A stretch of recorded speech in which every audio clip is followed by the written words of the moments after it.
Hi, the first part of my video had cut off, so I wanted to make sure that you knew what you're watching today. I am sharing with you how I finished a cross-stitch afghan. It was an afghan that I had stashed away after I finished cross-stitching on it almost a decade ago, and it was primarily because I didn't know how I wanted to finish the back. The edges was easy with fringing, but I wanted to have a more polished looking back to it. And I also wanted to incorporate a hanging sleeve, but I hope that you find today's tutorial that's not a tutorial useful. I thought I would share just how I finished it. This isn't a tutorial, it's just kind of walks you through my finishing steps, and hopefully it'll be something that you can use if you ever stitch one of these afghans, or if you have one that's sitting in a bin somewhere for years like mine was. This is the afghan I'm talking about, and there's a picture that I will have put in at the beginning.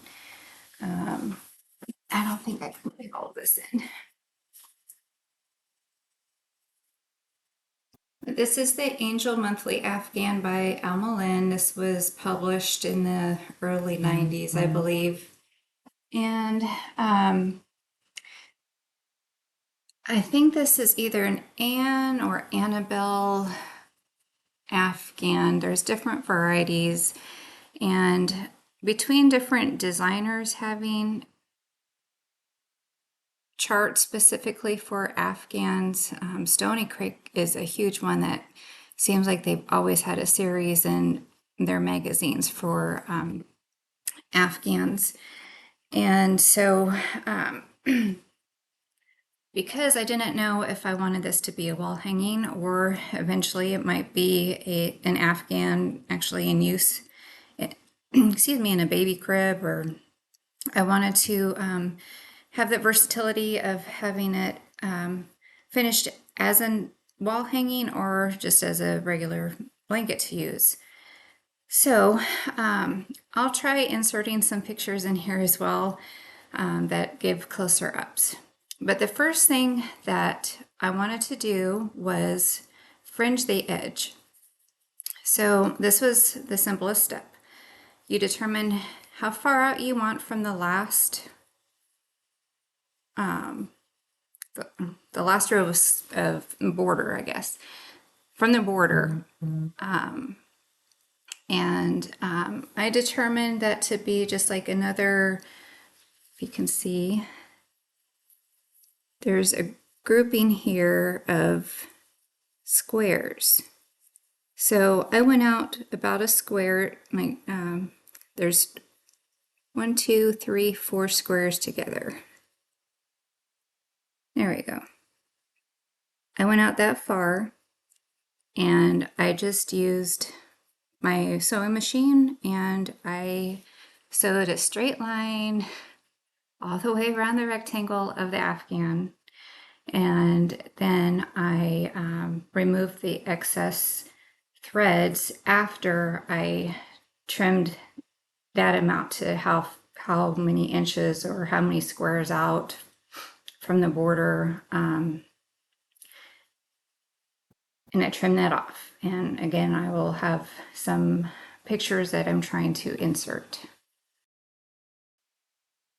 After my blanket was trimmed all the way around and fringed, I then applied interfacing to each square that I had here, and I have some pictures I will insert. And I cut the interfacing to the size of each square on the inner border of the square. And this was kind of an odd size. I want to say that the squares weren't completely square. They were like 10 3/4 by 10 5/8. So a little bit of a difference there. So I applied the interfacing to all.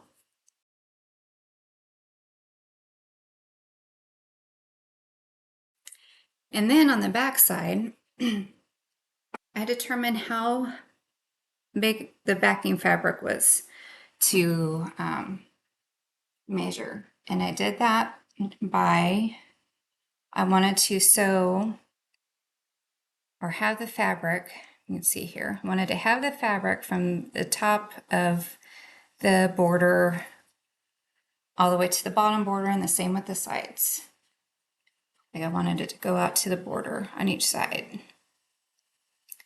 So I determined how wide that was, and then I added 1.5 inches for a seam allowance because I gave myself 1/2 inch on each side because I didn't fold it twice. I just folded it once over. Okay.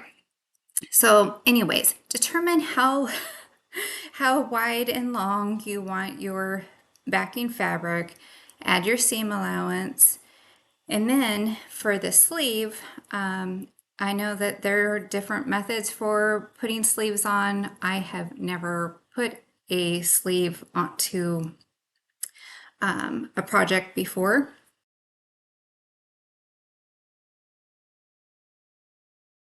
I know that if you enter in quilt shows that they have certain methods that you have to adhere by. But what I did for mine was I had just cut a strip as wide as my backing. And then after cutting that amount, I wanted it shortened because I didn't know if I wanted, like if I put a rod through and it had knobs at the end, if I wanted the knobs to really show, or you know, I could determine that but I didn't want the sleeve to just end right at the side. So I gave myself a little bit of leeway here. And then once I had determined how long I wanted that to be, that's when I folded over my seam allowance so I could have a nice edge to this. And then I'm going to insert pictures here for sure. The method that I used to make this sleeve was I doubled how wide I wanted it to be, and with right sides together. In this photo, I'm showing where I had pressed that sleeve in half, and then I sewed directly through that press line onto the backing of my afghan.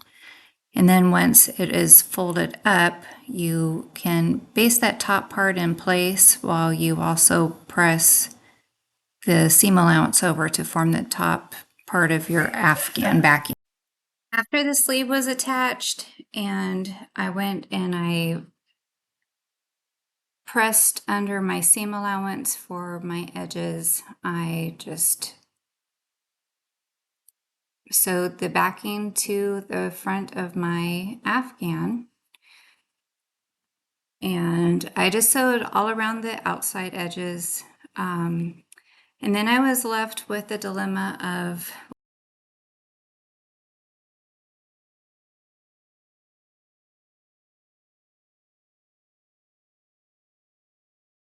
how do I not quilt it, because I didn't want the backing quilted together with the front, but how would I keep the back and the front together to where they weren't constantly like pulling apart with use.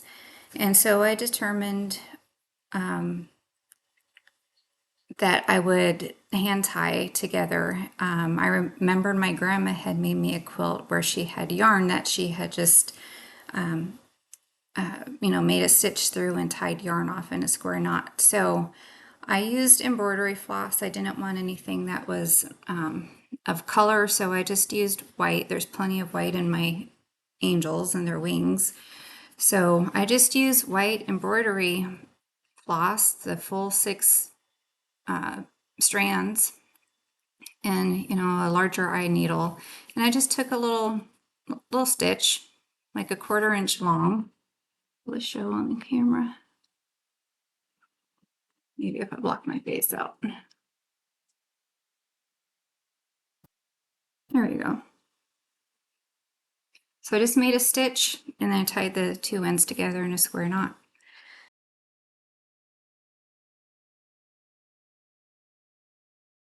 If you have any questions, please feel free to leave a comment, and I will get back to you as soon as I can. I appreciate you taking the time to watch this, and if you have ever made an Afghan and if you felt that this has helped you out possibly with how you would want to finish it, then leave me a comment and let me know that too. I also wanted just to show this fabric a little bit better. I wanted a neutral, but have some kind of color to it. And this is called Dainty Dots. I want to say it was by Riley Blake. But the dots are just light pastel, and it's speckled, if you can, there we go. There's speckles and little tiny daisies that just kind of look like dots from the distance. But it was nice and neutral.